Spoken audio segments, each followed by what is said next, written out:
My name is Cameron Gobert. I am the sound designer for Project Offset for the team. And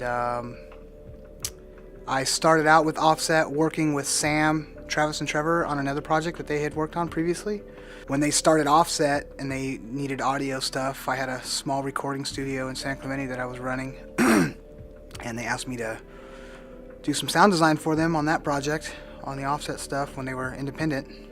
And just kind of went from there. Here I am now. Yeah, my background, I started out as a musician. That's what I started out as.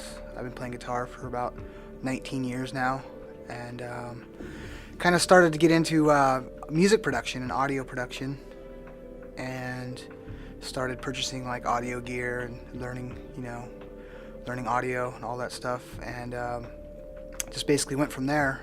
After music production, I opened up the small studio that I had in Orange County. I had that studio for about 4 years.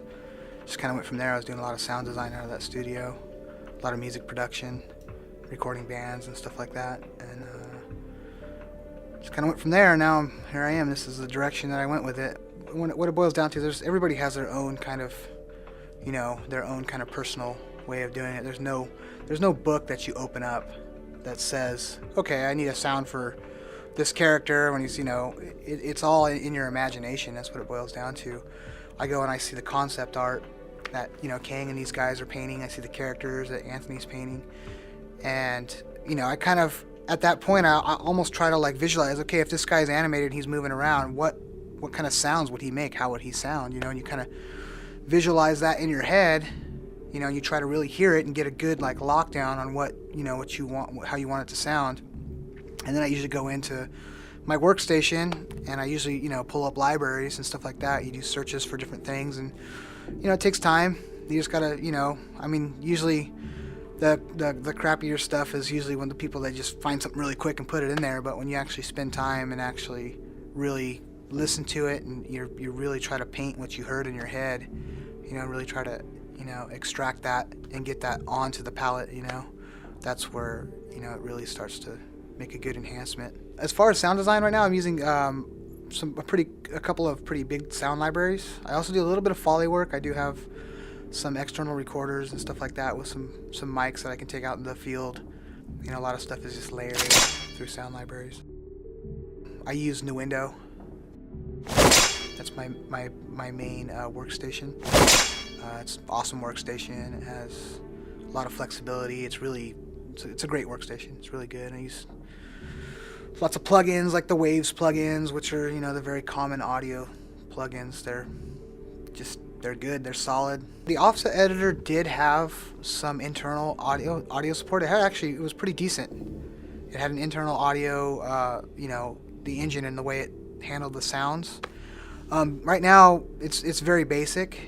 We've ripped all of that old stuff out. We're using WWise right now. WWise it's a very powerful sound engine. It's very, very powerful. What it does basically is the engine handles just events.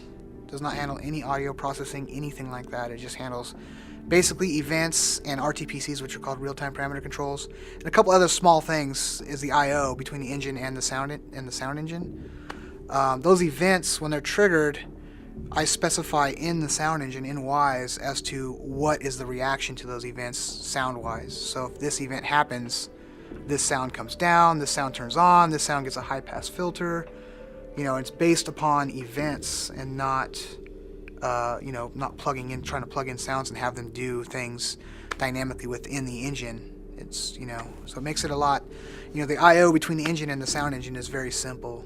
And it's more or less about me setting up the events in Wise and how the sound reacts and how things happen. So it's really cool. It's a really cool concept, the way that they set that up. There's a lot of plugins out there that I'd like to see be able to utilize within like an audio engine. They're not really supporting too much as far as third-party plugins. They have their own stuff, which it's pretty good. Some of the stuff is okay, but I personally, me as an engineer, to get my sound, I like to use like a specific type of reverb or a specific type of compressor or limiter that I use. That's part of my technique to get what I'm trying to portray, and it kind of makes it rough sometimes when you don't have that support to be able to use those plugins.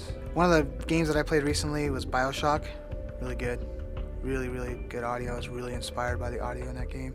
Just really, they really got across that feel that that city was underwater, and that, you know, they just did a really good job with the sound design. All the stuff was really high quality, you know, good quality sounds. Not, you know, just someone spent a lot of time on intricately making that, you know, painting that facade with audio. You know, they did a good job.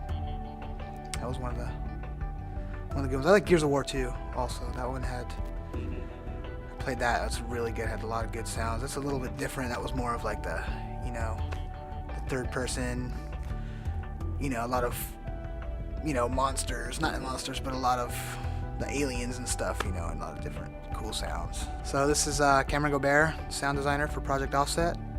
Thanks for watching my video, and if you're interested in seeing more stuff, come check us out at www.projectoffset.com.